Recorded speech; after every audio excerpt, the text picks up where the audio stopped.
Welcome to This Bed We Made. This is a exploration, kind of detective-like game from my understanding. We're playing as a 1950s maid in a hotel, where we get to snoop around the guests' rooms and uncover things about them. So, let's get into it. Let's try it. I don't know how many parts this game will be, but I hope you enjoy. I'm going to try to do it in hour-long to hour-and-a-half long parts. So, let's get into it.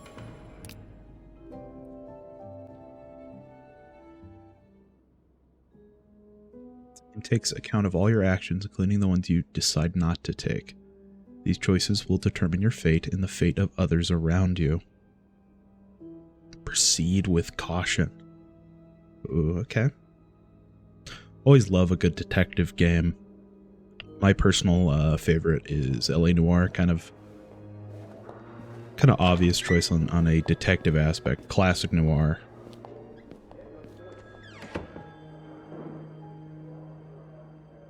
Come on now, miss. Let's keep moving. Wait. Okay.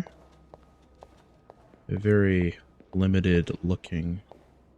The game is lagging a tad. One thing I will do, I'm just going to lower it to high. Sorry if the game looks a little uglier. Oh yeah, that infinitely runs better. Here. Infinitely. On my right. It's my left, though. Yeah. Oh, I think that isn't it. Well, the usual girl, Sophie. She had to take some time off.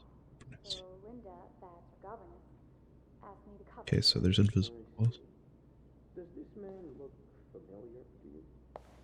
We're almost there. Yeah, I'm kind of locked to looking over here. Here we are. So I guess we're going to be interviewed this entire time. She's all yours, sir. Sophie Roy, I'm Detective Maurice. So we're Tremblay. Sophie. Let's see. 21 years old, working at the Clownton for over a year. Husband? I'm sorry? Are you married? No, not yet. I live with my mother. She's sick, so I have to take care of her. No father. No. It's always just been me and my mom. All right, Miss Roy. I need you to tell me everything that happened, starting with this morning. Does the game go into color now? No. Oh, it's slowly, the color's slowly seeping in. So it's winter, and we're just vacuuming.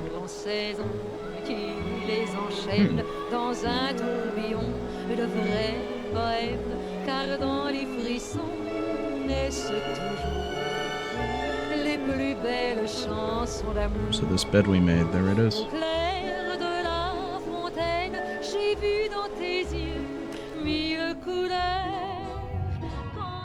Seems like a child might live here. Vacuuming's done. Now just a bit of tidying up, and I can go on break.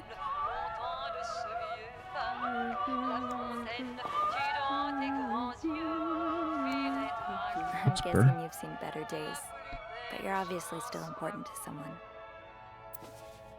So we can literally snoop around. Yeah, they kind of look like they've burnt. Besides this one just has some wear and tear. Ooh, I like the little physics, little bounce of the animal's head.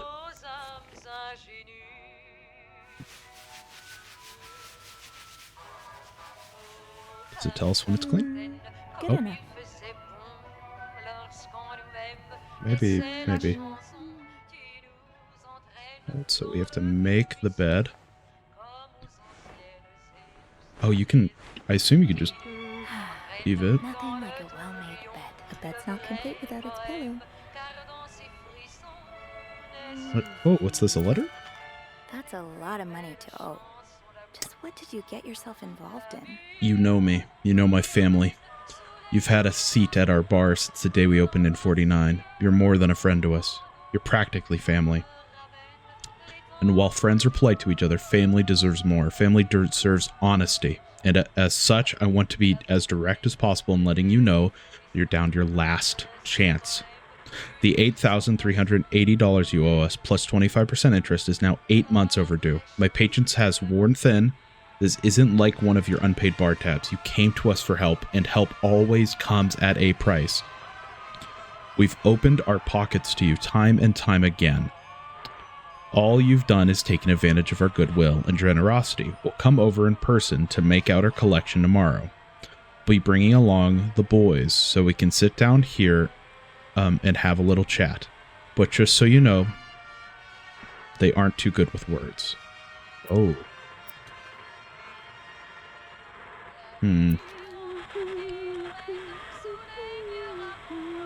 Where's the... So she's still humming it. Wonder, I just want to make sure I'm not, like, I don't know about the audio. The music's nice. There's another letter? This one's a little harder to read. Date of acknowledgement, January 16th, 1958. Date of initial loan, January 2nd, 1957. Looks like someone named Mayhew. Read into agreements, blank and blank. Initials, T of 1. Okay. Okay, initial amount. $1,500, $1,500. And this is in the 50s, so that is it's already a lot of money in my eyes. But that's a fuck ton of money. Amount overdue, $3,500. On the date of the initial loan, the lender agreed to lend an amount of money to the sum of $1,500 to the borrower for an enduring period of 12 months calculated from date of initial loan. The borrower was obligated to pay interest at a rate of 15% per annum until said interest, with the loan period reaching its conclusion on July 2nd, 1957. So it's near the 60s. The borrower was expecting to have repaid the full amount. The failure to do so, prompt further action, refer to page 3 for further details. This is 1 of 6. Oh, the radio's just not going to work anymore.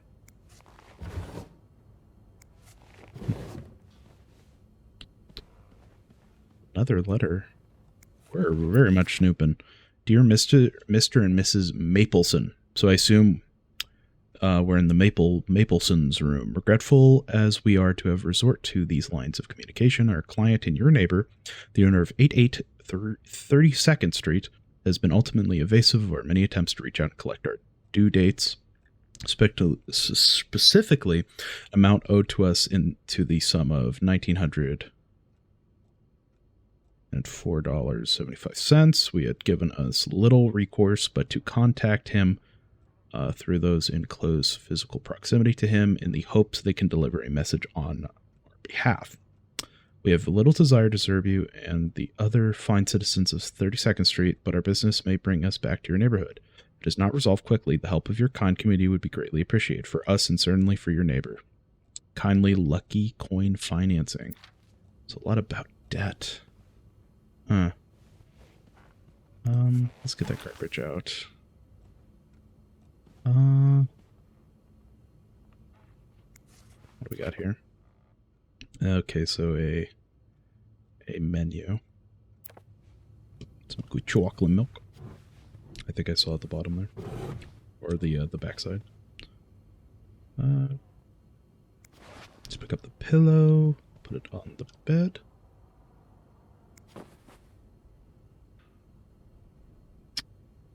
Call. Who would we even call?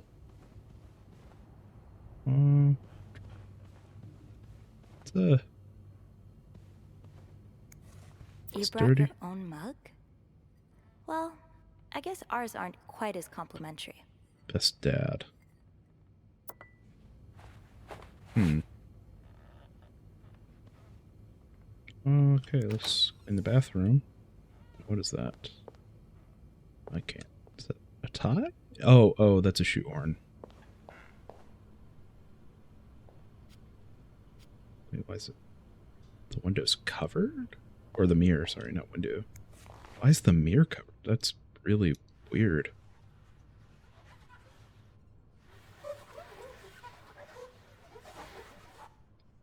I like how the cleaning feels, honestly.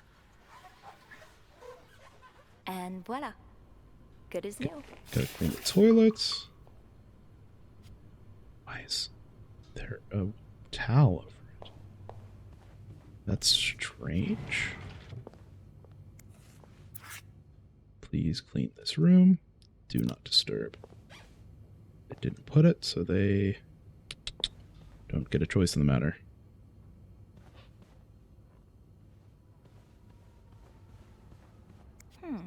Only menswear. Are you in town for a business trip, maybe? Doesn't make sense that you'd be in town for a business trip, especially bringing your child. Why would you bring your kid to a business trip? I mean, I guess you could. Nothing's stopping that, I suppose.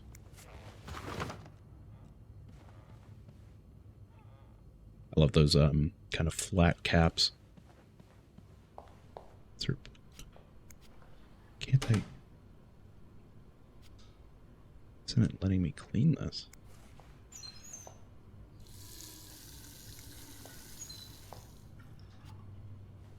So weird that the mirror's covered up.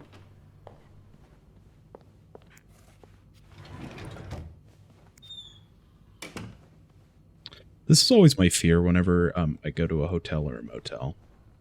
The maid is just snooping through my shit. Terrifies me. The house cleaning, or the the house surfaces, or what is it? What is it called? The press and hold to confirm exit. Okay, so we have to actually fully confirm that. Hey, we're done. I don't know if we're timed on it, but I'm always afraid of it. It's kind of just like an anxiety. Like, I don't want someone just looking through my stuff. I don't know. It's not even a fear of stuff being stolen either. That's the wild thing to me. It's literally just feels weird that kind of almost fear that someone's just looking through something you own, either judging you or not. It's very irrational, I think, in a lot of aspects. It seems like she's quite paranoid. I actually wasn't paying attention to the clock. Yeah, it creeps me out. Imagine all the weirdos who'll start hanging around the hotel. I can think of someone who'll feel right at home.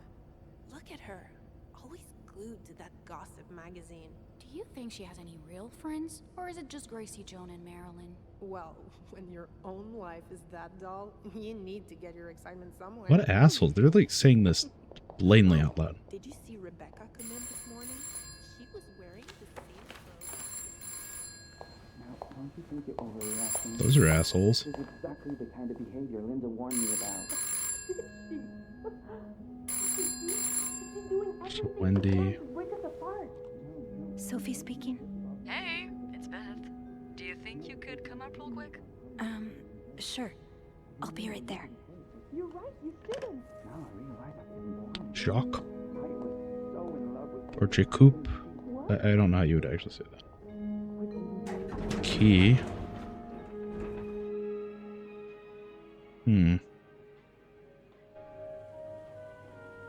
Here's Sophie's thoughts. Let's see what Beth wanted to talk about. So that's supposed to be I our should kind talk of to Beth at the front hint. desk. Now's not the time to pick up smoking, Sophie. So Sophie doesn't smoke. A lot of hearts everywhere. Does this mean the game takes place in February?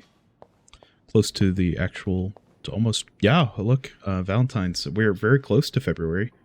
I'm recording this on the 31st. Poor Nicole. No one should be stuck cleaning up the reception hall after a ball. Oh, this is Even right if they after did draw the short straw. Valentine's Day ball, it seems.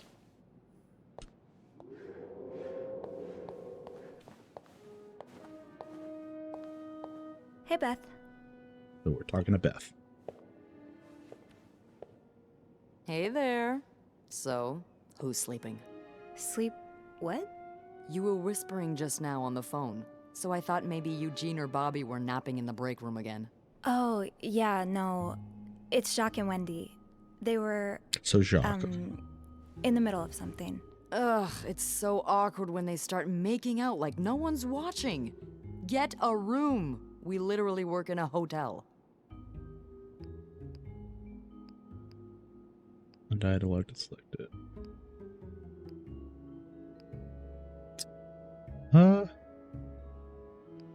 Let's try to kind of avoid the topic because it's clearly made Sue uncomfortable. So her name, or not Sue, sorry, Sophie. So her name's Sophie Roy. Oh, I try not to pay attention to them. I just find the sucking noises hard to ignore, you know? But that won't be an issue today, of course. Every sound is being drowned out by the phone's constant ringing. Because of the storm? You have no idea. You're the only person I've talked to today that hasn't mentioned the blizzard. I mean, until now. Oh. Sorry. It's alright. I guess I'm just looking for something else to talk about. Anything else. I don't know if mentioning this to Beth, she's the front desk lady. It might not be a good idea to mention this stuff. It might get back to us. But it already seems like Sophie isn't well liked. That's only just because she's quiet, which is cruel. Well, I do have some gossip about Jacques and Wendy. How dare you not lead with that? What's going on? When you called, I wasn't whispering because they were making out. They were fighting. Oh, this is entertaining. I mean, oh no, why? I'm not completely sure, but it sounded like Linda had something to do with it. Ugh, that bitch. Beth? Trust me, she deserves it. I don't get why everyone hates her so much. Linda's always nice to me. To you, maybe. But she's just the worst to every girl she perceives as a threat. A threat? A threat to what? I don't know. Her place as Bernard's right hand, I suppose.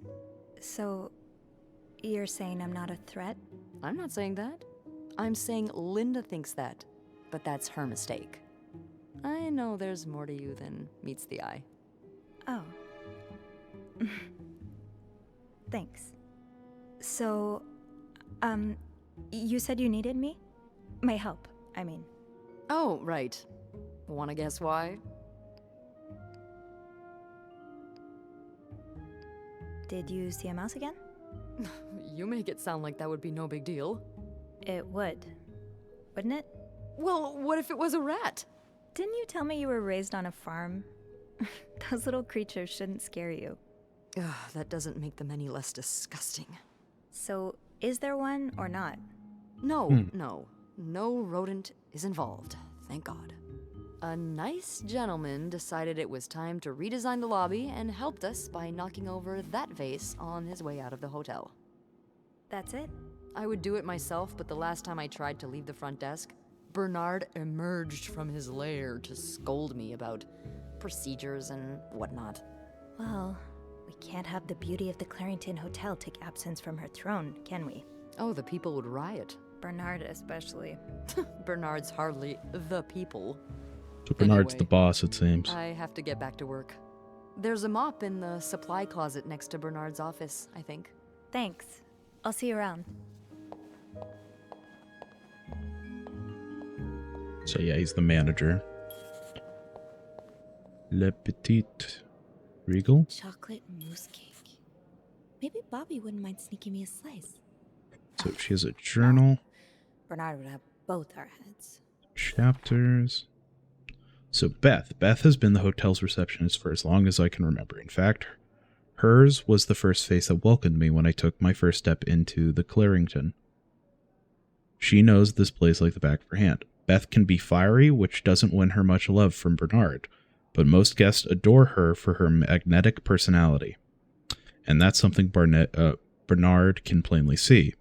We don't get the chance to chat as often as I would like, but when we do, it's always a blast. I only wish I had even half of her wit so I can entertain her as much as she entertains me. Bernard is Clarington's manager, the big boss. He spends most of his days locked in his office and doesn't like the maids roaming around outside of their posts, so our paths don't cross often. Lately, he's been hell-bent on getting the hotel back in shape, whatever that means. So that maybe there's money troubles. And there's been a lot of changes around here as a result. He's enforcing employee rules more strictly than ever and dropping God knows how much money on renovations. The stress is practically radiating off of him. Okay. Linda. Linda is the Clarington's governess, Bernard's second in command. It's easy to see why. She rules over the maids with an iron fist, always ready to enforce Bernard's latest rules to the letter.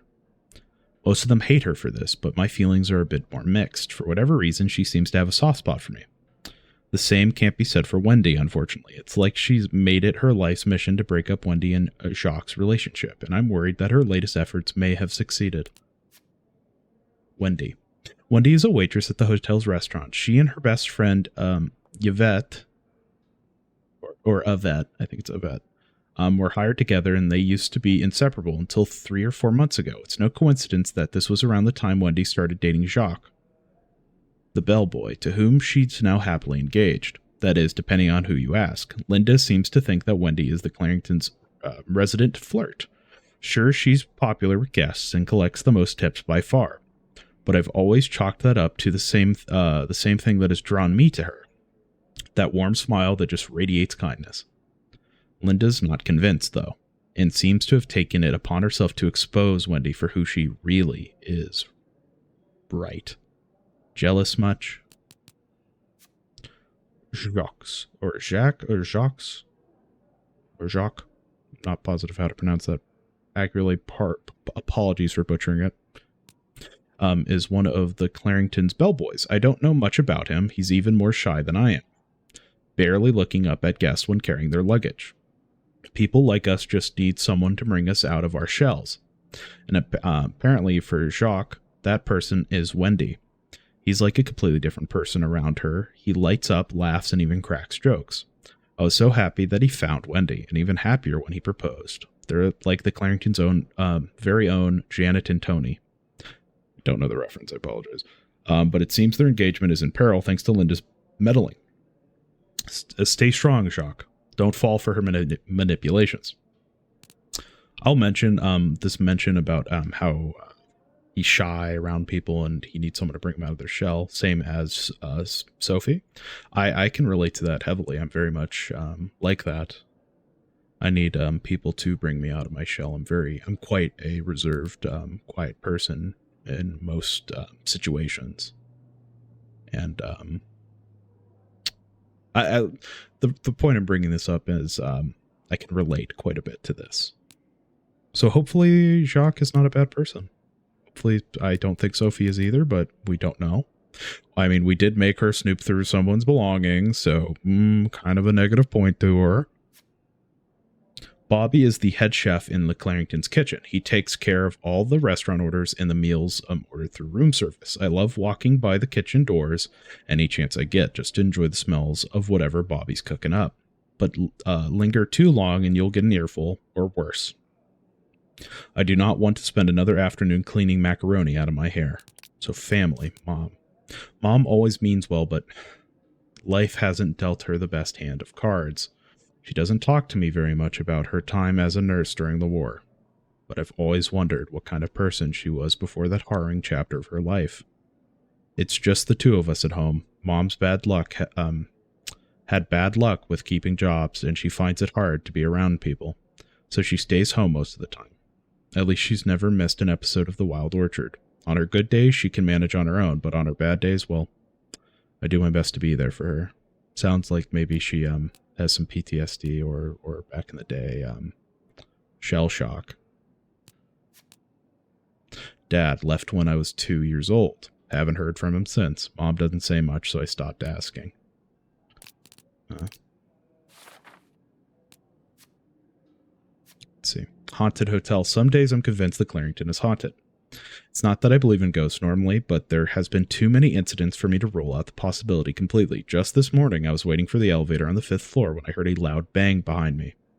Like someone shutting a door, but with more force than I've ever heard a person used. I look around, but there was no one to be seen. Am I just imagining things?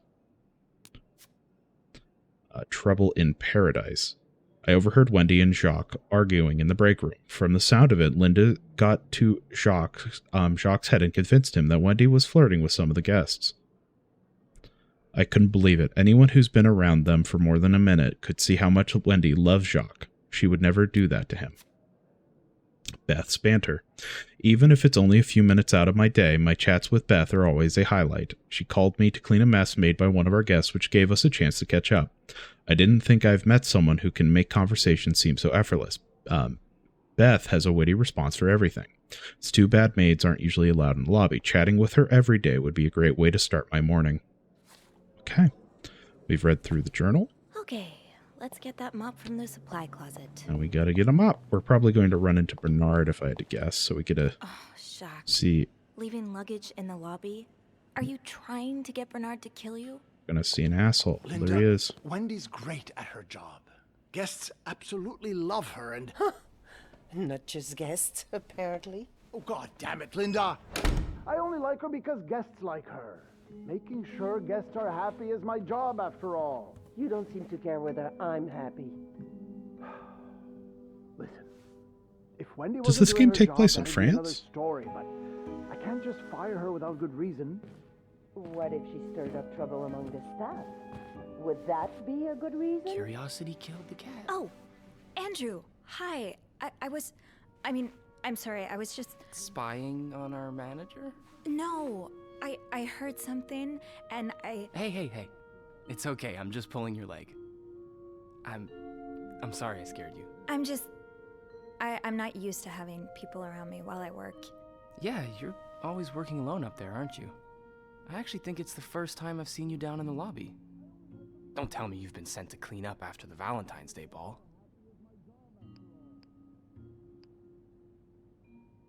What happened during the ball? I heard the girls talking downstairs. Apparently guests went wild. More like unhinged. Unhinged? Mrs. Wilson almost broke a chandelier. Oh my goodness. And we kept finding chewed up olives in the weirdest of places. I hope the rooms won't reflect that. I hope that too. For your sake. You must see plenty of weird stuff while you're cleaning. Yeah. What's the weirdest thing you found in a guest's room? Weird. Something about you. What does that mean? Oh, something about you, like maybe meaning Sophie herself. A few months ago, I found stacks of pennies in a room's toilet. Like, a lot of them. What? And when I got to the bed, the pillowcases were filled with pennies as well. I'm still not sure if that guest simply had a strange way of leaving a tip. Maybe it was a penny robbery. Oh, I better go help Beth. It's hell here with the snowstorm. It's okay. I need to, Yeah, all right. Take care. You too. If it wasn't enough having to deal with endless letters of advice from Raymond. Raymond? What does he want? He wants me to lower rooms. Let's see, Andrew. Oops. So Andrew caught me eavesdropping on Bernard and Linda, who was once again complaining about Wendy. Thankfully, he didn't make a big deal out of it. He doesn't seem the kind to judge. He's actually quite nice, easy to talk to, fun to tease, and funny. In his own quiet way, I hope I'll get a chance to talk to him more. I get the sense that there's a lot more to him than he willingly shows. Andrew's a concierge and receptionist for the Clarington. He's intelligent, professional, kind, and well-mannered, which easily makes him Bernard's favorite, but he knows how to have fun when no one's looking. Whenever I see him, he's either dashing off on his latest errand or burying himself in a book, so we haven't had a lot of chance to socialize at length. When we do, though, it always feels easy, like talking to someone perfectly attuned to your wavelength. Maybe I should ask him for a book recommendation. It would be nice to have more reasons to talk to him. seems like Sophie might like Andrew, if I had to guess. Oh yeah, we're employed. We can go in there. Very clear he doesn't like anyone walking into his kitchen uninvited. That's fair. Okay, we gotta get a mop. That's a broom. Oh, there's a mop. What else do we have here? Archer whitest wine? More hearts. Huh. Okay, Sophie. Time to clean up that mess. Maybe there's a kindling relationship with Sophie and Andrew. Or maybe that's just what Sophie wants. It's hard to tell. I hope... Obviously, this is a detective game, so we're going to learn more things about each character. I'm hoping none of the staff is massive assholes, right? Ew. I better throw that away. But it looks like a letter. Oh, wait, no, this is a handkerchief. Ew, yeah.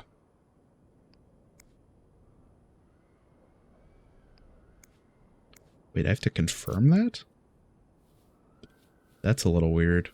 It's just a handkerchief, right? Like, I don't see anything else, like, written on it. What is that? Let's see if... Huh. What's this? A film roll? The guest must have dropped it when he knocked over the vase. Probably should return it to him. Yeah, let's pick that up. It's suspicious, though, as... No? So let's clean up. Yeah, I actually quite like a cleaning. I like a lot of cleaning in video games. More than I like actually cleaning.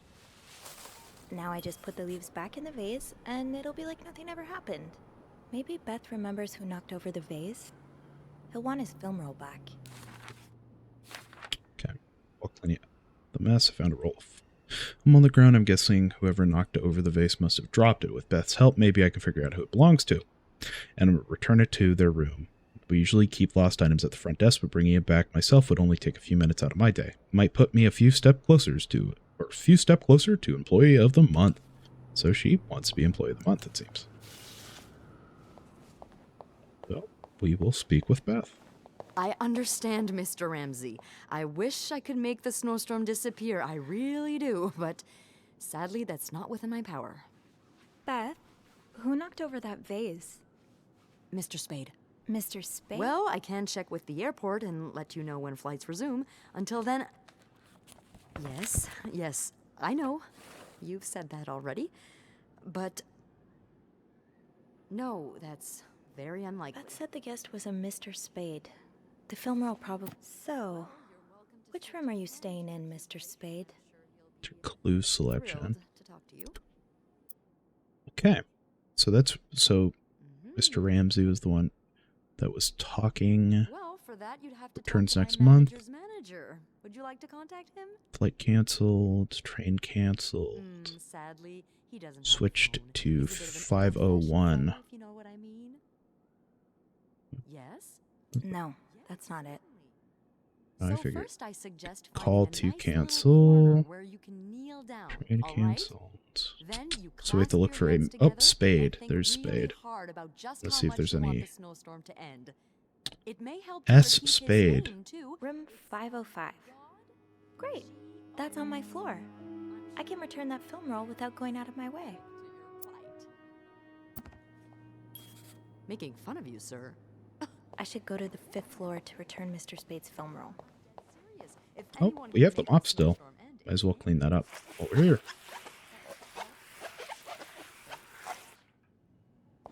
This leak really needs to be fixed. I hope the weather doesn't make it worse. Probably will, I had to guess. So we're going to the 5th floor. Off to room 505. I feel bad bugging Beth when she's in the middle of an important phone call. But like always, she came through. Logbook says Mr. Spade's in room 505. I was just in the middle of taking care of the 5th room before my break. I can return the film roll and get right back to my schedule. Alright, we're going to the 5th floor and we're going to clean, it seems. So it seems like the Hold it, game... please. Okay, so we're going with Andrew. Phew, made it. Thanks. You're welcome. Was it you who cleaned the puddle by the restrooms? Was I not supposed to? Well, Eugene asked us not to touch anything until he's repaired the leak, but it's probably safer this way. Someone could have slipped on it. Oh wow, I didn't expect that to get noticed. 6th. Thanks. So we're stopping the 5th, What's Andrew's the big going to rush? 6th. I need to bring this to our VIP guest, the one who rented the entire floor. Oh, is it that British man I keep hearing about?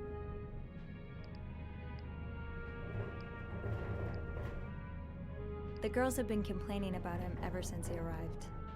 Yeah, I'm sure this one has no thoughts for maids. With the dogs he has up there, his room will be a real mess when he's done with it. Dogs? Dogs? Bernard must really like him if he allowed pets in the building. Can't you tell me who he is? I've never actually met him. I always talk to his assistant. Only Bernard knows his identity. I do have a suspicion, though. Oh? But I'm not sure I should say it. Can't you at least give me a hint? Okay, let me think. Whew. Saved by the bell. Hey, come on. Don't leave me hanging. Let's just say I like to prolong the suspense. Wait. Is that the hint? Who knows? Fair enough. Have fun up there. You too. It's kind of cute. Hope he doesn't turn out to be a creep. That'd suck. I should return Mr. Spade's film roll. Room 505 is on my list anyway. Linda's been putting these everywhere lately. Say no to It's weird divorce. that Bernard allows it. You can be divorced against your will. Women and children suffer most in divorce. You lose your succession rights in divorce. Boys' pension rights are lost in divorce. You lose your right to the family home in divorce. Is that part of Linda's manipulation against Jacques and Wendy, I wonder? This must have been They're so engaged. much fun. Well, for the guests at least. Entry includes 1 drink.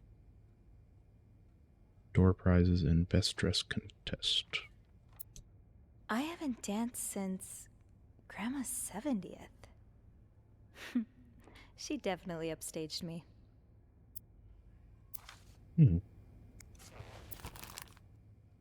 Oh gosh. Liss oil. Worry about bothering your husband.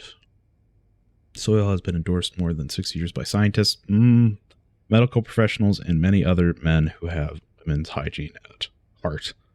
Sure, I believe you.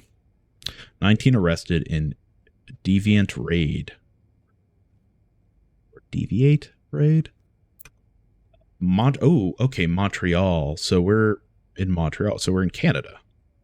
I think Montreal's in Canada. I'm not nuts, right? I'm Googling things. Yeah, it's in Canada, in Quebec. So it makes sense why we see French and English is still being spoken. Montreal police arrest 19 persons in an early Saturday raid at Manny's Lounge, located on Stanley Street, downtown Montreal. The establishment, owned by Emmanuel Liberté, is a known hangout for sex deviants.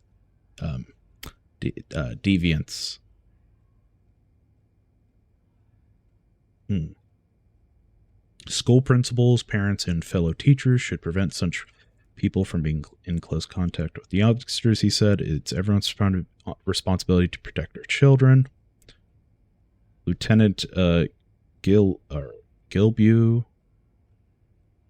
also promised an investigation would be opened on Liberté, who already has a criminal record to his name. I feel like that's bullshit. Just reading that. 1958. Sex deviants, usually in the 50s and 60s, would just mean LGBT people. And it's just a reason to exclude them from shit. It's fucked up. I'm inclined to believe that's the case in this situation. Maybe we'll learn more later. Maybe this is like a background story, right? But I'm suspicious of this specifically, not even just specifically, especially because of the era. But these tactics are still used to this day. Wouldn't shock me.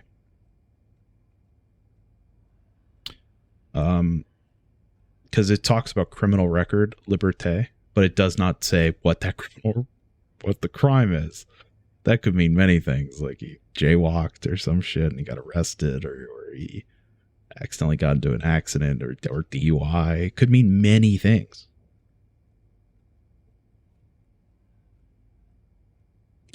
We would need to learn more on that information before I am fully convinced, specifically looking at you, 1958. Okay. Let's see here. Major snowstorm paralyzes city. Montreal is paralyzed by this winter's fifth and most important snowstorm. 15 inches of snow are expected until the end of the day. The last major storm back in January had covered the city with 12 inches of snow. The storm started yesterday with 6 inches falling during the day and 6 more during the night. Violent winds created giant snow banks all over the city. Many drivers ignored police warnings and decided to take their cars at their own risk, resulting in several accidents. Trains from the United States are expected to be delayed up to 3 hours. At Dorval Airport, most departures have been canceled while arrivals are delayed or deviated altogether. Continued on page 5. Shop owner against new mental hospital. A group of downtown Montreal businessmen and shop owners met with Mayor Sorto Fanier. Sorry, these names are going to be butchered, and I do apologize.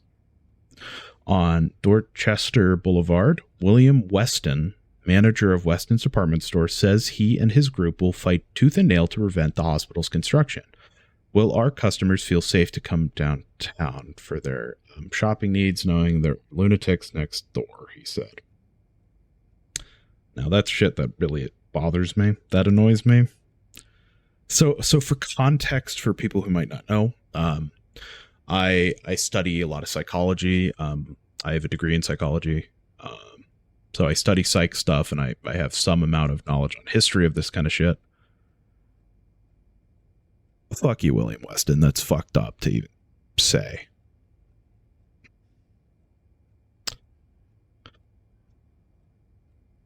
It's always, how do I want to put it?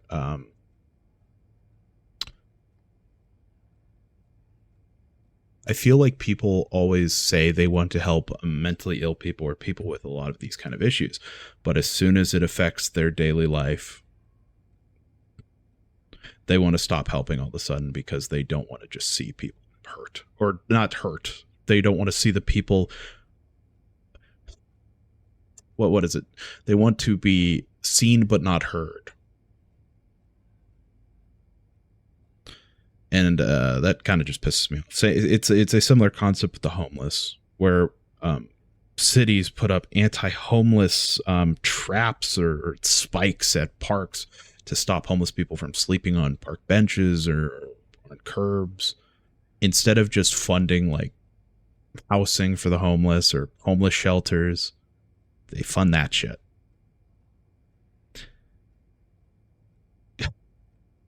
I apologize for that little tidbit. I just got very frustrated from that. I apologize. Another bloody Valentine. Valentine's Day concluded in horror last Friday with the murder of an Outermont resident. A worried neighbor called the authorities at 11:15 p.m. after hearing loud shouts from next door. When police arrived, they found the lifeless body of a 34-year-old man. Authorities refused to identify the victim or provide any detail about the circumstances of his death. No suspect has been apprehended yet, but Detective Lieutenant Maurice Tremblay, which is who we were getting interviewed by, asked anyone with information to come forward as soon as possible. Continued on page 14. Oh, we can have selection mode. I'm not sure how the children are affected by what goes on at a bar on a Friday night. But I'm no lieutenant, so... Good, I had the same vibe as you, Sophie. I already like ya. Ah, my new home, according to Suzanne and Yvette. Wouldn't be surprised if everyone's a little bit more on edge today. Bad weather has a way of doing that. This is horrible. I don't think I'll ever understand what pushes people to go so far as killing. Get you. Can we select back here to look at the stupid thing? No, okay. Andrew's mystery guest. I bumped into Andrew in the elevator. From the sound of it, the VIP guest on the 6th floor has him busy with all kinds of strange requests. I tried to press him for more information, but all he gave me was this cryptic hint. I like to prolong the suspense. I'm dying to know who it is. Andrew clearly knows how to keep a secret. Maybe an excuse to talk to you more, Sophie. So I do apologize. I'm going through all of these documents. I want to go through everything. I'm very intrigued by the game. So I want to... Why is the door cracked open? Want to see as much as I can. The yo-yo. I love the little physics of the string. Let's go to 505. Check on Mr. Spade. The door cracked. That's a little weird. Does carrying this everywhere really make us better maids? Bernard seems to think so. First rule, be invisible. Guests do not want to be disturbed. Accomplish your work as silently and discreetly as possible. Be a Being shadow. invisible has always come easy to me. Maybe too easy. Be thorough. Leave no stone unturned and no corner undusted. Stains, everything must disappear. Must disappear. Makes us sound like magicians. Be careful. Sometimes what looks like trash is actually a guest treasured possession. Be careful as what you throw Telling away. apart the treasure from the trash can be tricky sometimes.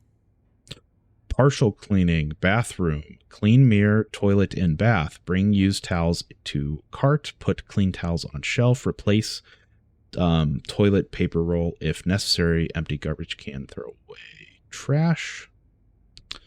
Room. Clean ashtray if necessary. Scrub stains. Make bed. Empty trash can. Throw away trash.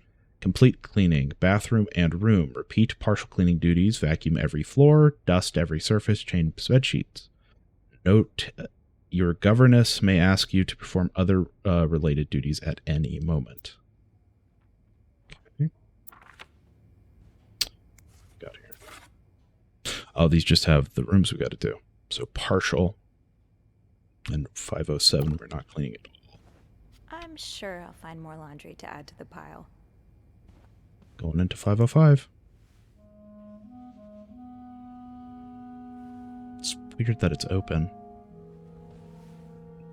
Mr. Spade?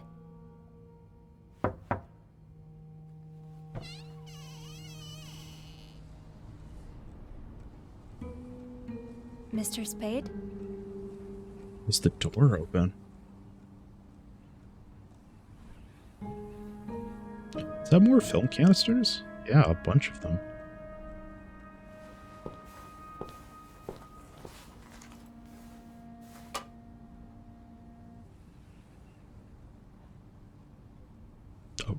Oh, a dark room? He made a dark room in the bathroom?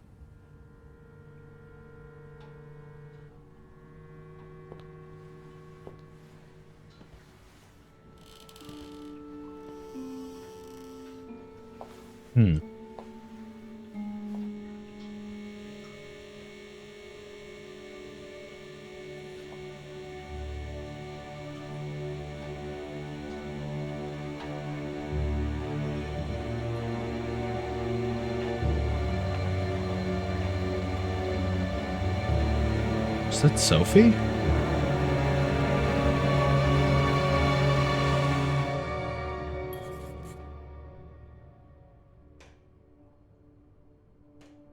What is this?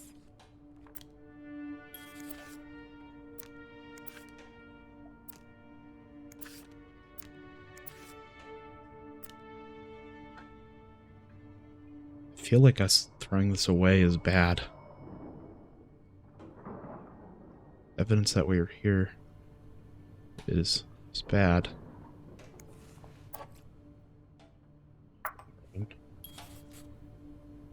should call Beth or Andrew. They'll know what to do. I hope. Room 505 greeted me with a sight I could have never seen coming. A makeshift dark room filled with pictures of me snooping through guest items. Heart has never beat so quickly. Should I call the police? Okay, so now we have clues. Teddy bears. Okay, so different rooms have different things. Loan shark letter. Yeah, we already looked at that. I believe we looked at that too. Looked at that. 505. Pictures of me snooping through a guest suitcase. Darkroom tools. Various tools and products used to develop pictures. Eugene is in charge of hotel's maintenance. Pretty much everyone likes him. He's friendly, hardworking, and does his job well. Any time I need help, he's been happy to lend a hand. Since the renovation started, though, his usual good mood has lost some of its spark. I can see that Bernard's lofty expectations are weighing on him. I just hope he doesn't burn out. He doesn't deserve that. Mr. Spade is a guest at the hotel. He's staying in the room 505. He seems to carry film rolls around, and he was in such a rush to get somewhere today that he knocked over the vase in the lobby. But other than that, I don't know much about him. I can't deny that I'm curious to know more. Well, Sophie asked, shall receive. Now I know Mr. Spade is a stalker. He's been stalking none other than me. I still can't believe those pictures of me in the bathroom are real.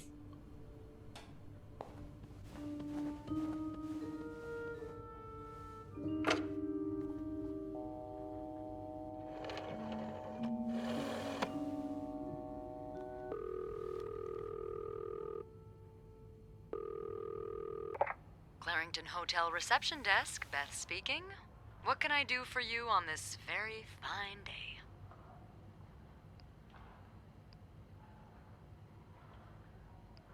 I don't know why. I feel like I think we need to go with Andrew. Beth, it's Sophie. Can I speak to Andrew, please? Yeah. Hold on. Andrew? Andrew? I'm here. Clarington Hotel reception desk. Andrew speaking. Hey, are you okay? Hey, Sophie. Yeah, it's just... my trip to the 6th floor took longer than expected. Oh, I'm sorry to add to your plate, but I really need your help. Sure. What's up? I think Mr. Spade's stalking me while I work. Mr. Spade? Why would he... I don't know. He took pictures of me. I found them hanging over the bathtub. He set up a kind of dark room. Jesus. What are you doing in them exactly? I can't believe I'm about to say this, but sometimes when I clean the rooms, I get a little curious and, you know, snoop through our guest stuff. Oh. And Mr. Spade caught you in the act? Yes. I think we should call the police. Whoa, slow down a minute. But... Sophie, there are pictures of you invading our guests' privacy. But I didn't steal anything. I was just snooping, I swear. I believe you. But others might not. With those pictures, it could really blow up in your face if a guest were to complain about missing items. I don't like... Andrew, these are bad... This is bad advice. I could always throw them out. Well, that's one way to deal with it, I guess. You said you found the pictures hanging over the bath, right? Were they still wet? I wouldn't say wet, but a little damp, yeah. Okay. So you must have developed them fairly recently. What are you getting at? Well, the pictures you found were left there to dry, but he could have developed more of them in an earlier batch. He wouldn't have left them in the bathroom, though. Probably stored them somewhere dry. It's safe. Well, I didn't look through the entire room, but there is a safe here. That would certainly be a good place to store pictures. Do you have the safe combination then? I'm pretty sure it's locked.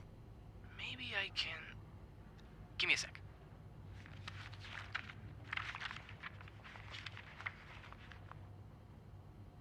Shoot.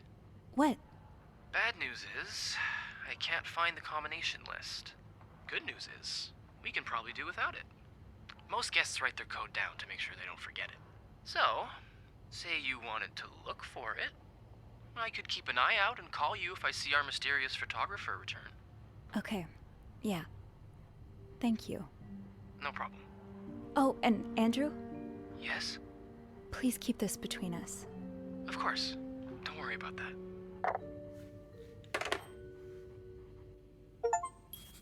Okay. If reception gave him a code, maybe he wrote it down. Somewhere. Progress, okay. I called Andrew for help. He convinced me to keep digging and not to make any decisions just yet, not until I have a better idea why the photographs of me exist in the first place. After seeing those photos, it's hard not to feel like someone's watching me while I snoop. But I have to find out more. The safe seems like a logical place to start. Andrew thinks our guest may have written down the combination somewhere. So we do want to snoop. What's this? Oh, razor. Straight razor. Let me quickly turn off depth of field. Or not, I guess. It's not letting me, so it doesn't matter. I suppose. Wait, why is the screen resolution so low?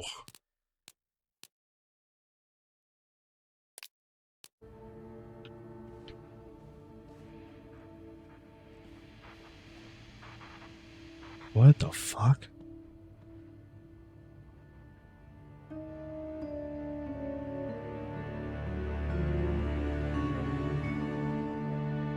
The red line's okay. What is he investigating?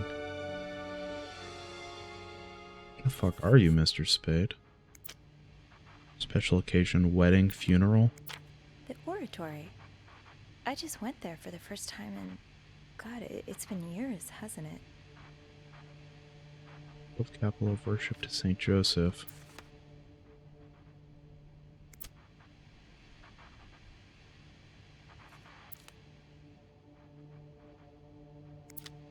T30.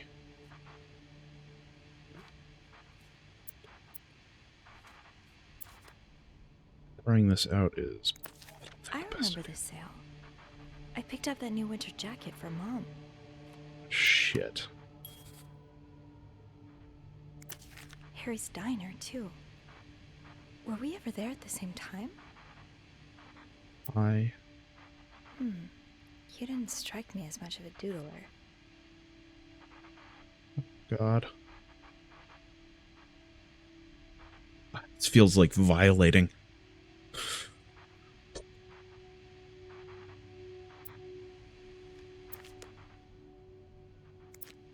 Why Harry's? Lots of burger places closer to the hotel. Beaver Lake? That's where I took Mom skating last month. Why is this up here? Is that heart there again? These look like numbers. Sort of. These look like numbers. Sort of. 29 D2. Like, yeah, sorta is right. So maybe the combination is 29 D2. 2D. Oh, is that a 5? So 29, 52 to 25. Is that a 5? That's weird. The lake. X marks the spot. But there's no way this is just a treasure hunt. Spots Sophie's pin?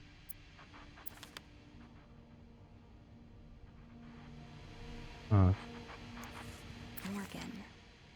Is that your real name? Why did you check in under Mr. Spade?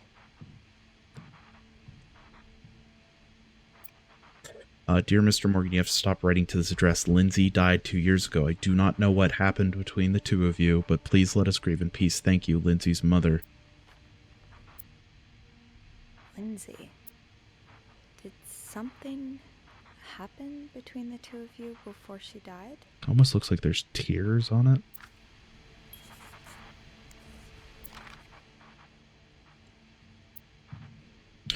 Edith Franklin, 34 Summer Street, Burlington. What's it? Burlington, Paul Morgan, 725 Elm Street, Clarksburg, WV 26306, USA. Okay, so these are from the USA. Is this a floor of the Clarington? Room service, night mostly. What? Housekeeping. That's my schedule. Just how long have you been watching me? Lobby. Boys, 8 a.m., 11 a.m., 3 p.m. to 5 p.m. to 6. What the fuck is this guy? The map on this wall makes everything weirder. Every thread to a place I visited lately, but what does this mean? Is this a series of wild coincidences, or am I really being stalked? And what, if I am, why me of all people? Okay, Sophie, just stay calm. There has to be a rational explanation here. You just need to find it. I don't think there is. Request to move to 507. Why did you want to change rooms? The transfer to 507. Regrettably, the room in question is currently occupied by an extended stay guest. Lindsay's address. Could that be a reminder for the safe combination? 1, Lindsay's address. 2, infantry division, year of hospital discharge. What do we have here? Some were taken. Yeah, I want to throw that shit away. Feel like I shouldn't have cleaned that. I'd forget my own head if I didn't write everything down. I guess we have that in common. Oh, I don't like this. It's putting me on edge. So he's a smoker, old port. Looks like he do a suitcase. Another photo.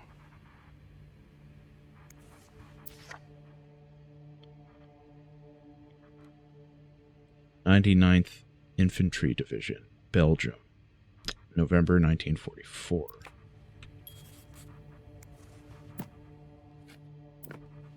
I need to find some clues to decipher that code reminder.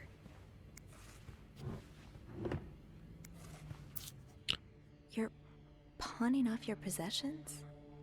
What do you need the money for? 1, World War II Victory Medal Bronze, $15. 1502, 58. So, okay, the 15th. Paul Morgan. Is his real name Paul Morgan?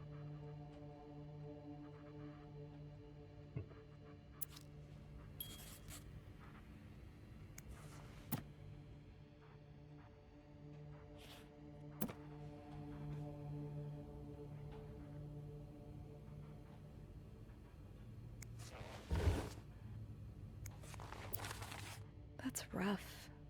How are you supposed to support yourself when no one will give you a job or a place to live? I understand your situation. I'm sorry that you have spent so many years in the hospital. However, this does not change the fact you do not have the qualifications for the job, and even if you did, you could not hire someone in your situation. Other staff members simply would not feel safe around you. I will not ask you to contact me anymore. Sincerely, Jeremy Sandberg. Hey, weirdo, stop wasting my time. I'm not hiring you ever. Mr. Morgan, you know I have a lot of respect for what you and others have done for this country, but I am not a charity. If I don't receive the past 3 months' rent before the end of the week, you'll have to vacate the apartment. Thank you. Gloves. Get bugged there, but that's alright.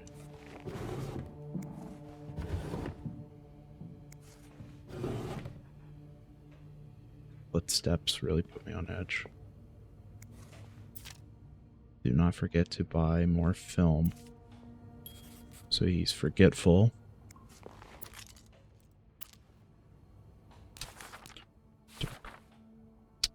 Andrew's right. Our guest did write down the safe combination, or at very least a reminder for it. Hoping that by looking around 505, I might be able to find some clues to decipher it. Time to play detective. So already got a decent beginning. Shouldn't have even cleaned anything. I think cleaning anything is a mistake here. We should show as little evidence as humanly possible that we're here.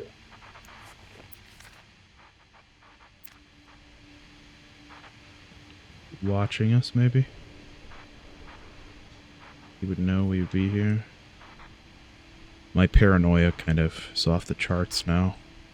Might be harder in the storm. Eating spam. One man's trash is another maid's trash. This shit's just trash. Something tells me you won't be missing this. We're not gonna throw this shit away, though. He wants us to. Return to sender. 34 Summer Street. 34 Summer Street. Lindsay's address. Okay.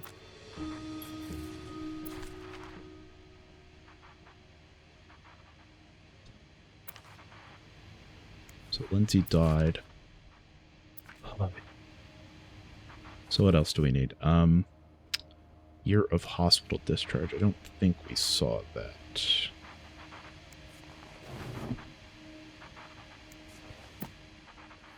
The Holy Bible.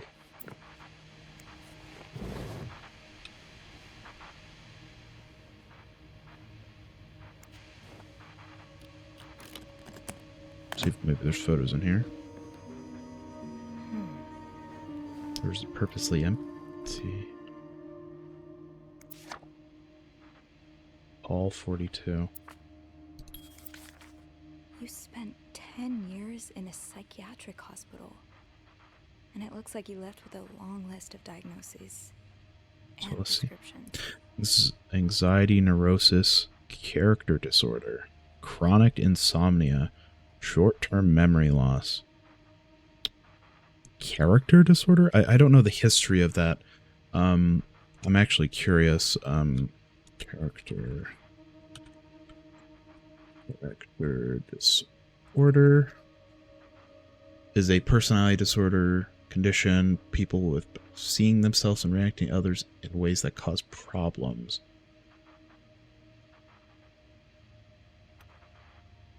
Let's see.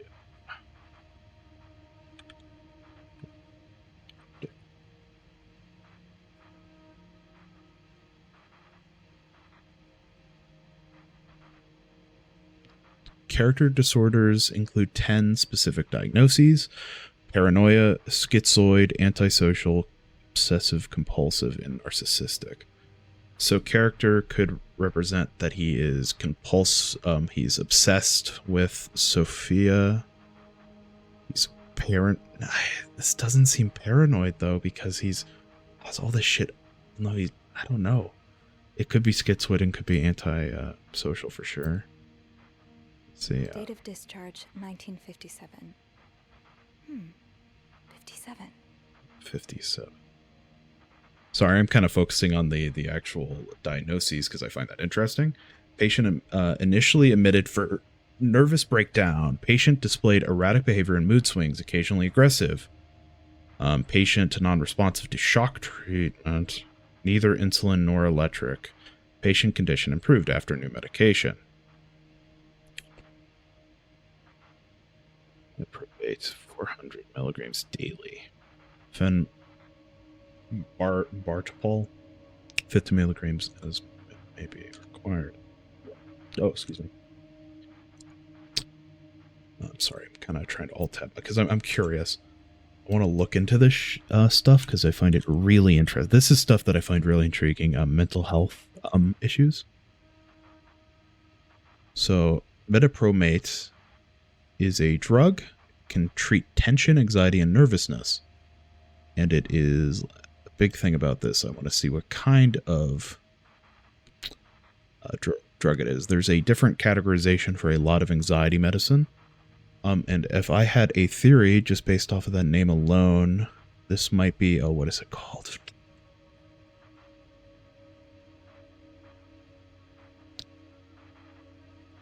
Let's see here. I apologize that I'm looking into this. I find this stuff very interesting, so if you don't, I apologize. Used to treat anxiety disorders or for short-term relief of symptoms of anxiety in adults and children 6 of age and older. The meprobetmate is a class of medication called tranquilizers. It works by slowing activity in the brain, allows for relaxation. So he's taking tranquilizers.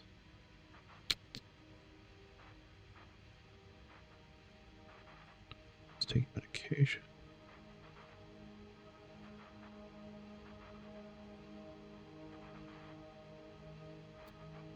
So the branded variant is no longer available. Has a lot of severe, oh my gosh, yeah, a lot of severe side effects.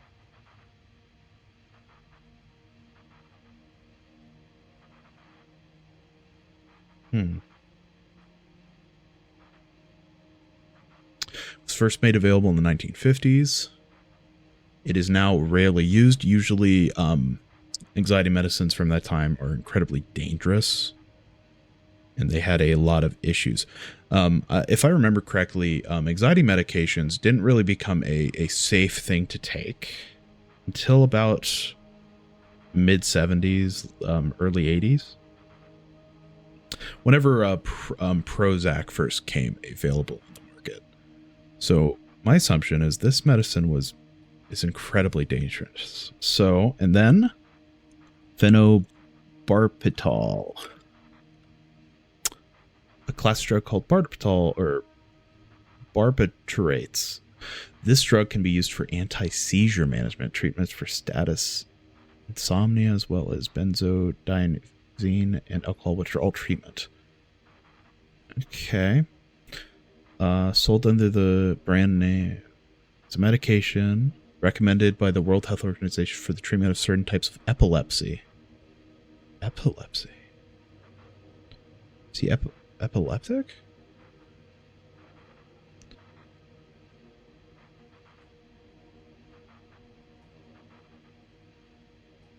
It can also be used to relieve anxiety. It is also used to prevent withdrawal symptoms in people who are dependent, addicted, feel a need to continue taking the medication on another. Okay, long-term side effects. Hyperactivity, behavioral problems, sedation, even dementia. Purpose. What is the medicine? Prevents and controls seizures in people with epilepsy and can help anxiety or cause drowsiness. So he might use that for sleep and anxiety, or he might have epilepsy. I apologize for going on a thing about this, because this is very interesting to me. That is stuff that intrigues me heavily, is old-timey medications for mental illness, especially since I don't know if I would recommend doing some of them. The phenobarbital seems like it might actually still be used today.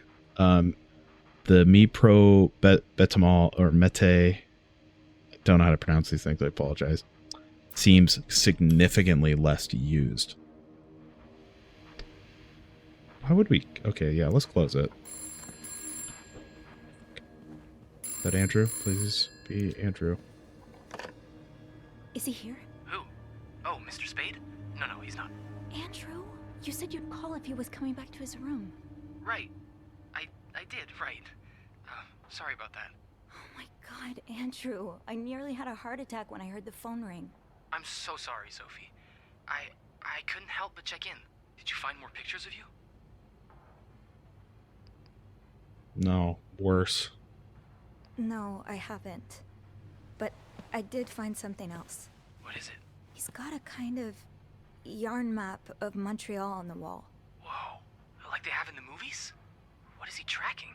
Me, I think. The map's marked at a couple of spots. They're all places I visited recently. Jesus. Did you... have you found anything on him? Yeah, Mr. Spade isn't his real name. I found some evidence that points to his real name being Paul Morgan. Mr. Spade must be an alias. The Maltese Falcon! The Mall what? I can't believe I didn't notice it earlier. The Maltese Falcon. It's a book centered around a private investigator named Sam Spade. Oh, you don't think Mr. Morgan's a PI too, do you? Well, if he is, he's not exactly being subtle about it. It's like being a spy and using James Bond as a pseudonym. James who? Never mind. It's from another book. Did you find anything else? He seems to have spent some time in a psychiatric hospital. Oh, he did? Well, a lot of people do, really. More than you'd think. It's not that weird. What does he suffer from? According to his file, insomnia, anxiety, memory loss. He's probably been through some pretty traumatic events. So is that all you found, then? I discovered an army picture taken in Belgium in 1944. I think he was in World War II. That would certainly explain his symptoms.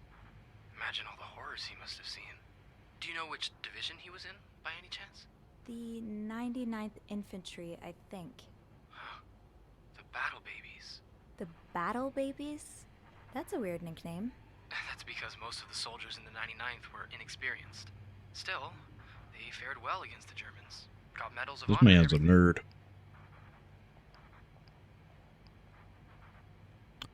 So, since you're snooping. I think he may have pawned his Medal of Honor. I found a pawn-shop slip in his room. Really? He must have been in dire need of money then. Most veterans wouldn't part with their medals so easily. Well, a room at the Clarington isn't exactly cheap. Yeah, not anymore. I hope he'll be able to get it back. Did you, find anything else? Yeah, we'll find out more soon. It seems like Andrew might be insinuated he was also in a mental hospital. And that's not a bad thing. I don't want that to be an assumption that that is a bad thing to be at a psychiatric hospital. It's more concerning that this man is not getting the treatment he needs, and he's stalking someone. Stalking is insanely serious and is horrible. Whether he has mental illnesses or not, that is a massive concern. I'll We'll know more once soon. I open the safe. Wait, you figured out the combination already? It took some work, but yes. Wow. You're a resourceful gal, aren't you? I have my moments. Well, I'll leave you to it then. Okay, I'll call you back. Please do. And I won't call again unless Mr. Morgan returns. For real this time. All right, thanks. Maybe we shouldn't have told him the fake name. Let's see here. The room sounded like a gun shop for how much it spooked me. I picked up expecting reception to tell me Mr. Spade was on his way back up. But it was Andrew, eager to hear more about what I found. I appreciate his investment, but we have to promise not to call again, barring a real emergency. To be fair, we are supposed to clean. I'm debating if I should be cleaning. If he knows we were in here, I think that's worse for us. That's a lot of film. How many pictures have you taken, Mr. Morgan?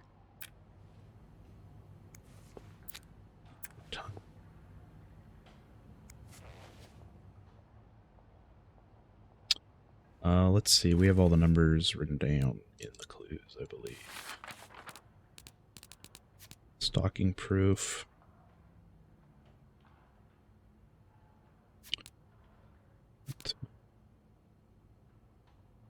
Wanted to transfer to 5507. Oh, and he has the pill reminders because of the short-term memory loss. So it's 99th. Let's see. So it's Lindsay's address, infantry division, year of discharge. So it's something 9957. 9957. 34. Okay, so 30 or yeah, 34 9957.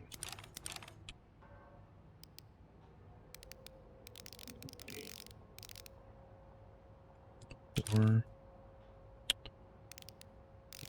9. 57.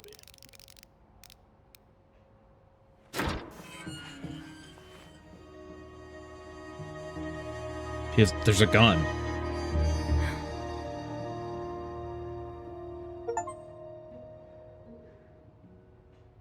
Okay, Sophie, you should probably put this down. Now. What film? Does he have a gun? M and H.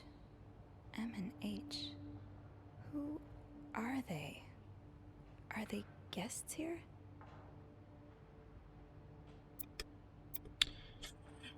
Okay. Arrived at hotel room, not ready yet. Had to wait in lobby. 02:14. So on Valentine's Day.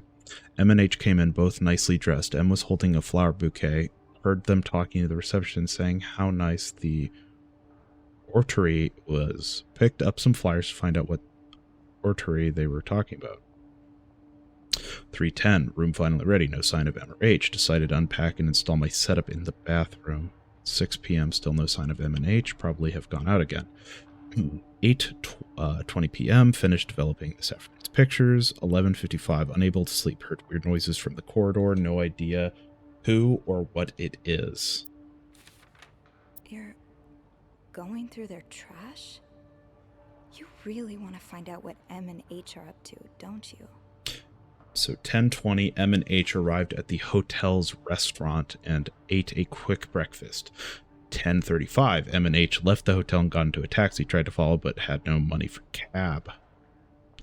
12 a.m., found a pawn shop to get some money, but no idea where M and H went. 12:55 a.m., back in my room. We'll have to kill time until M and H return. 5:40, spotted M and H entering the hotel with Weston shopping bags.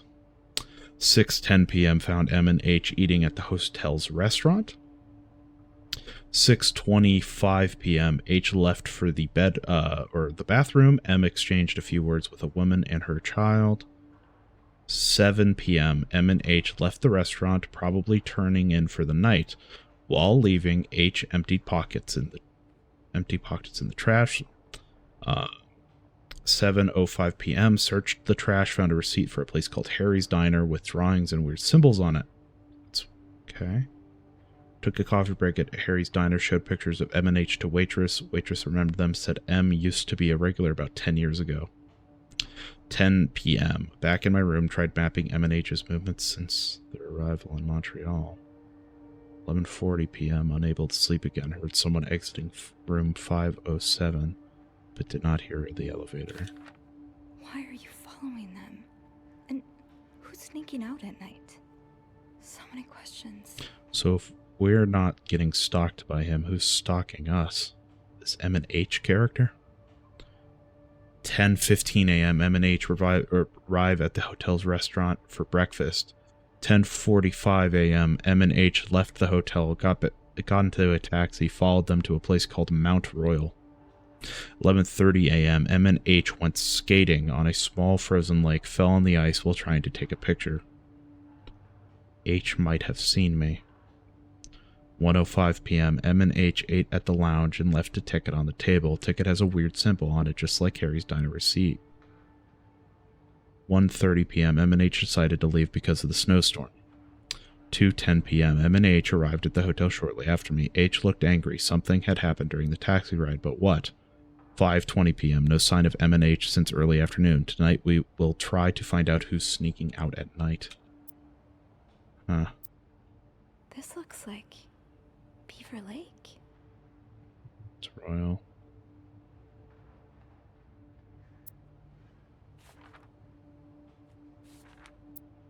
That was taken in the lobby. Okay, maybe we're not. Let's being stuck. I hope not. What? The red maybe seen me.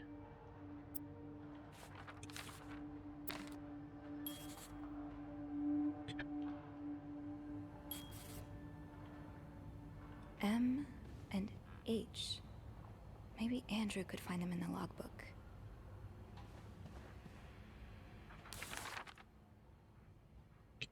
Progress.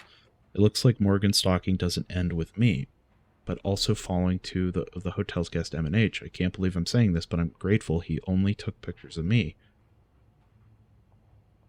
His extensive notes on M&H's comings and goings, like he's tracking their every move. That's true. You know what?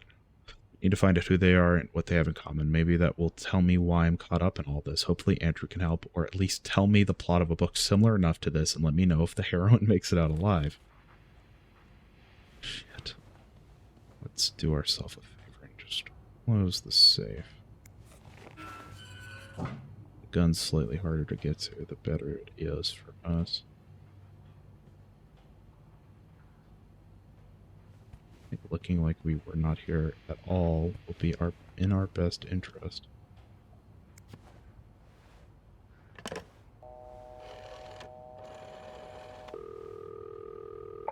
Clarington Hotel reception desk, Andrew speaking. It's me. Oh, hey. Just a sec. Beth, could you cover for me? Again? Pretty please? Sorry about that. So, I take it you opened Morgan's safe. What was in it?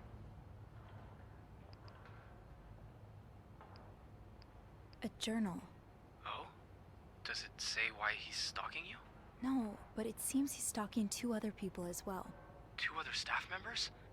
Who is it? No, they're guests. I don't know their names, though. I was hoping you could find them in the logbook. Oh, yeah, sure. Are you alright?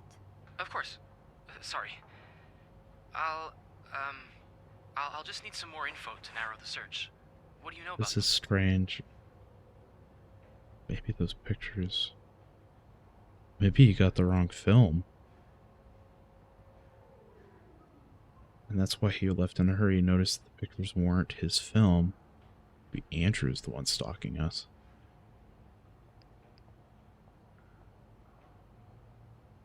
Mr. Morgan refers to them as H and M.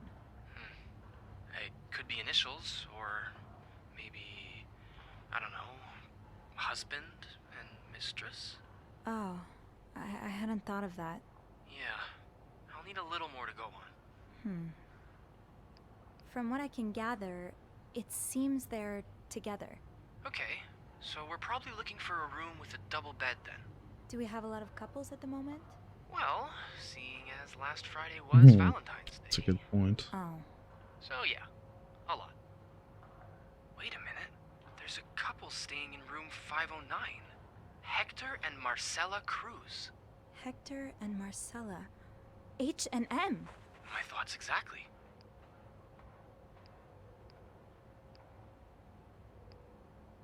How are they How are linked to the me? Cruzes linked to me, though? I mean, why is Mr. Morgan stalking us both? That's a good question. What if they're his real target? Maybe you just got in the way somehow. Could he have seen you snooping around their room? When did they check in? Last Thursday. I haven't been in 509 for over a week, so that can't be it. I'm afraid I'm out of ideas. Oh good, Andrew, are you agreed? Have room 509 on your to-do list? I do, actually. Would it be wrong of me to suggest you do some... Snooping? I guess that's what I'm known for now. Nah, don't worry. I'm sure we'll find a better legacy for you. I'll call you if I find anything. Watch out, alright? I will. I promise.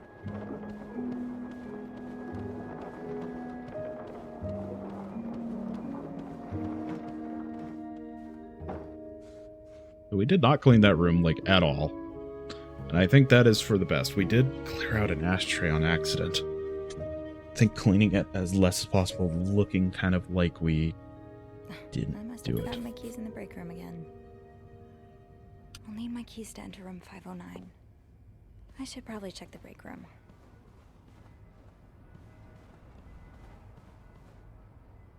Looks like plaster for the renovations. Better not play with it. Thank goodness for Andrew. After putting our heads together, we were able to figure out who the mysterious H&M are. 2 guests, Hector and Marcella Cruz. Married couple staying on the same floor as Mr. Spade in room 509. Bet a quick look around their room will reveal something, but I'll need my keys, which I left downstairs, probably in the break room. Classic Sophie. I just thought of something. How did Andrew know how dark rooms work? Huh.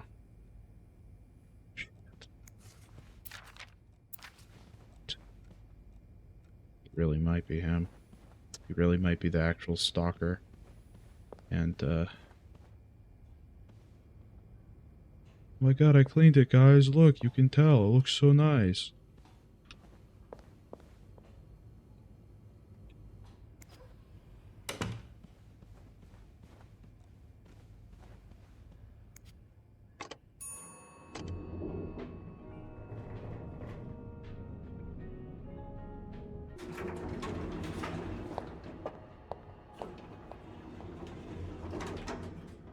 I had my keys with me during break. I must have forgotten them in the break room. I'm gonna pick up the keys. Let's see.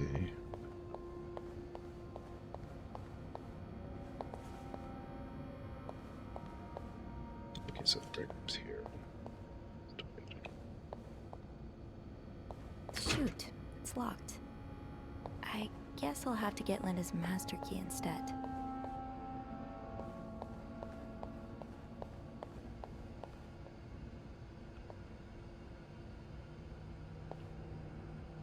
It's locked. Yeah. I figured, but...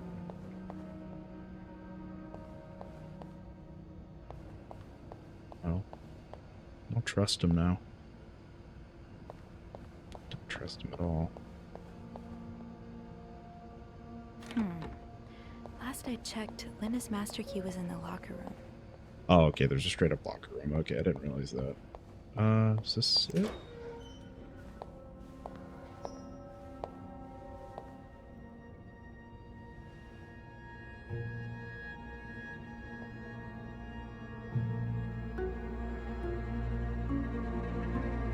Hypocrite bitch. Hypocrite bitch? What did Linda do? And to whom? Linda, my wife will be at her parents' tonight, so come by my house at 8 p.m. and make sure you bring the new lingerie I bought you. B. Oh, Linda. What would your husband think of all this? Unless this is done on purpose.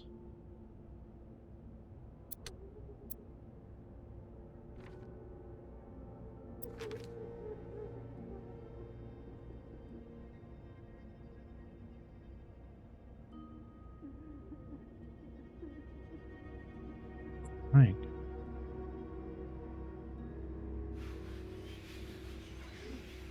Just clean this.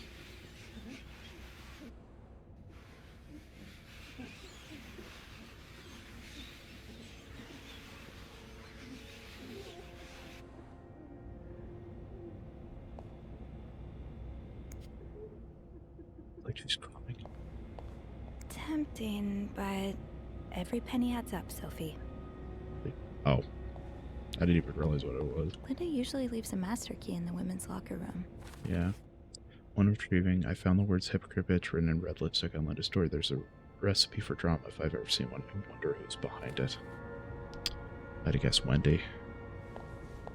She's trying to break up. To be tossed aside by your best friend like that? Oh, Wendy. That's a special brand of heartbreak. It's...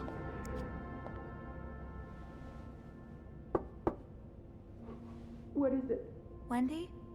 It's Sophie. Are you alright? Do I sound alright? No, I guess not. Just leave me alone. I don't want to talk.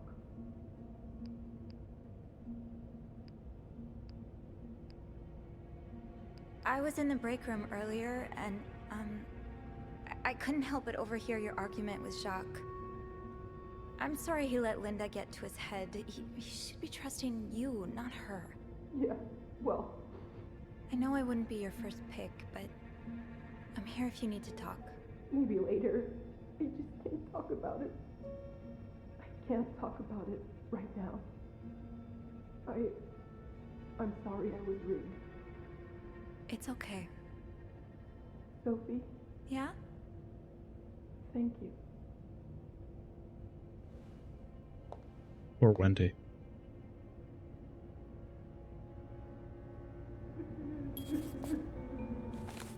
Wendy's not doing so well. She's holed up herself in the bathroom, sobbing her heart out. Try to comfort her. Offer her a listening ear if she ever needs it. Don't know how much it helped, but at least she knows she's not alone.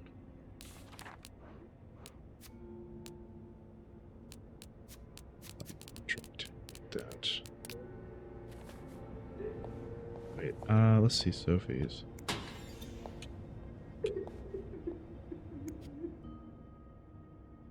Haven't gotten any tips so far today.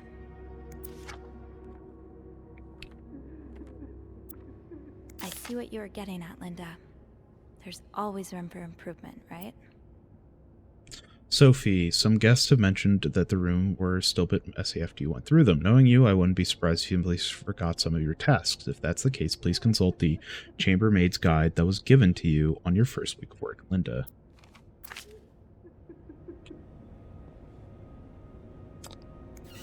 Sorry, Wendy. Some cats. Carol, Zoe.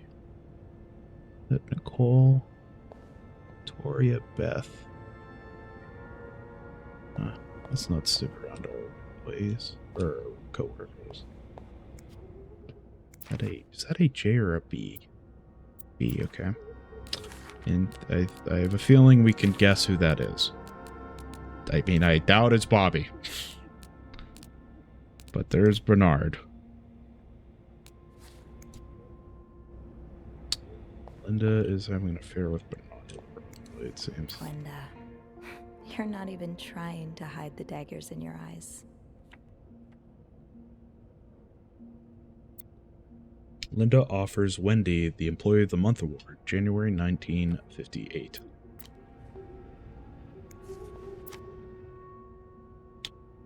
As you're aware, Valentine's Day is upon us. We're almost completely booked for the weekend. I know this is a time for colds, but I will not accept anyone missing a work shift in the next few days. I want the room as cleaner than ever. I also wish to remind you of our continued partnership with Weston's department store.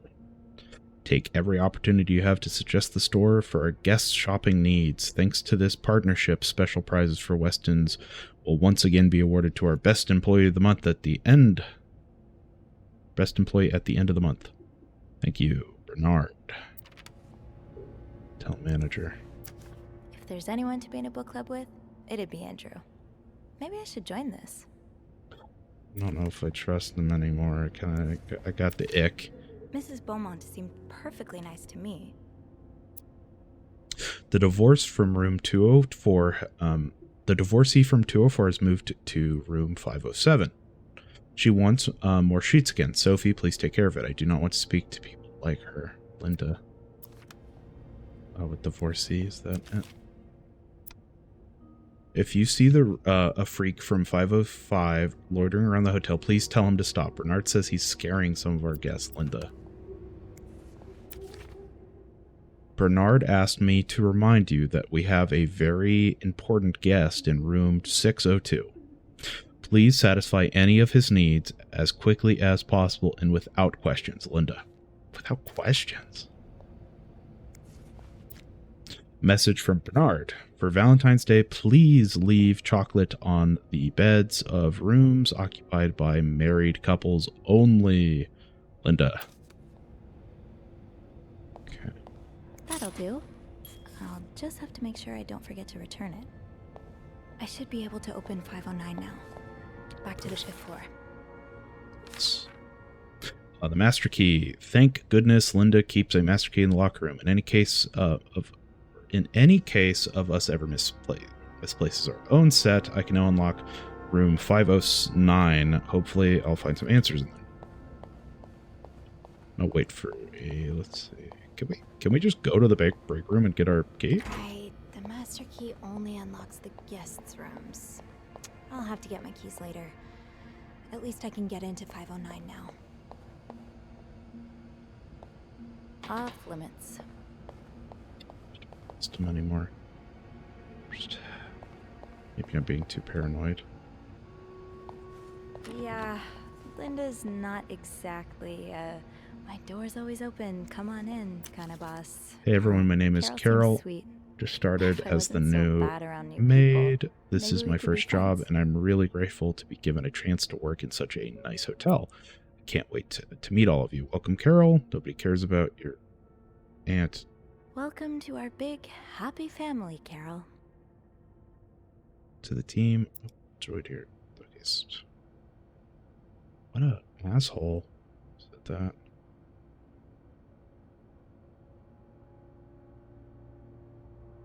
Me, you have the same name as my aunt. Welcome here. No one cares about your aunt, Reb. What an asshole.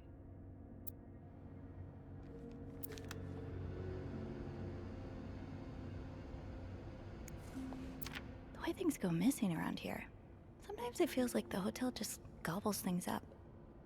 Lost gold bracelet. Great sentimental value.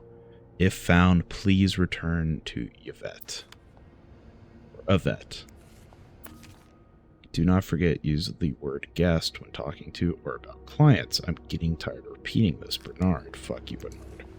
Yeah, and the way you rate your B's, you're a fucking cheater, too. To all my employees, as you are probably aware, Valentine. Okay, we read that. Say no to divorce. That's why she's probably concerned about this, because even if she's found out with her affair, she doesn't want to get a divorce. My assumption.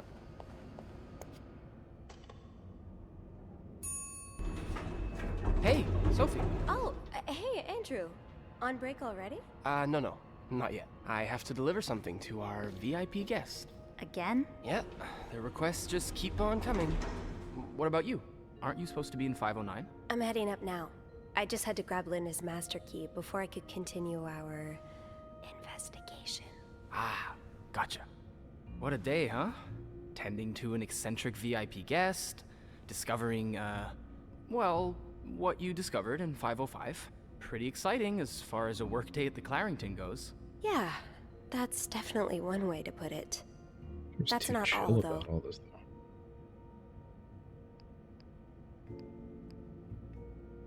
While I was looking for my keys, I found some graffiti on Linda's door. No way. What is it? The words hypocrite bitch in red lipstick. I wonder who could have written it. Call this an educated guess, Wendy, but yeah. Wendy has a pretty solid motive to me. You'd have to be living under a rock to miss how Linda's been treating her lately.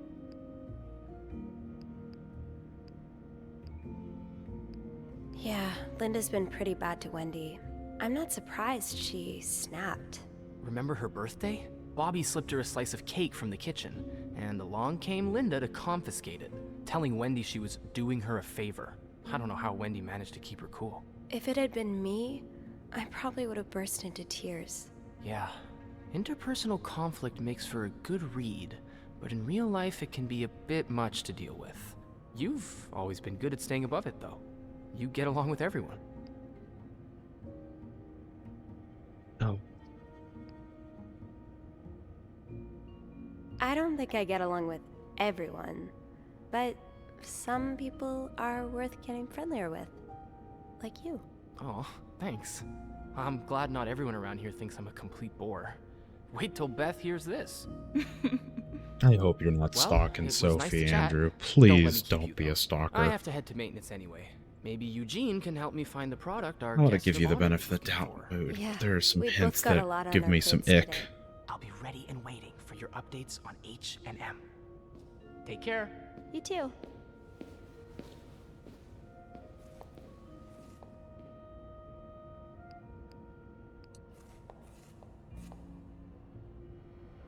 Let's stay a tiny bit longer.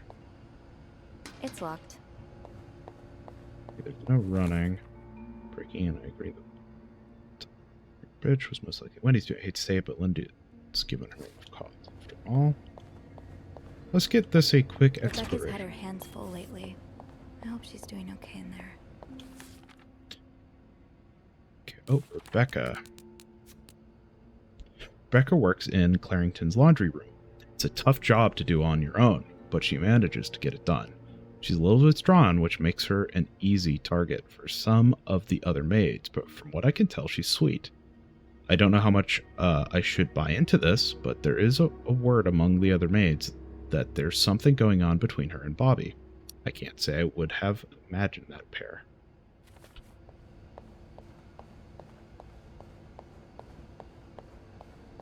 And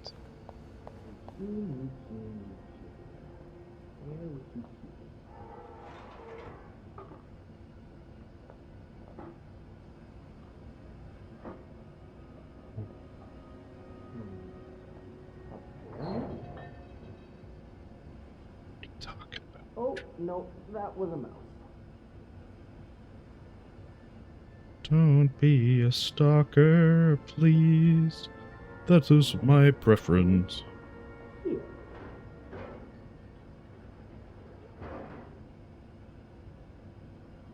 Just trying to see if we can hear any extra clues from him, but he is a stalker. We won't know about it until later, I imagine. I'm gonna keep my eye on him, but I will play in character with the benefit of the doubt, because Sophie does not have this knowledge. Because I don't either. I just have this feeling, you know, that I can't shake. With that, though, I'm going to end this episode, this part of this bed we made. I think this game is really cool. Has a lot of I love the 1950s aesthetic. I'm intrigued by the story, and I'm concerned for our lead, our hero, Sophie, and what she has to deal with. And we're going to continue this next part, where we investigate room 509 and H&M. So thank you so much for watching.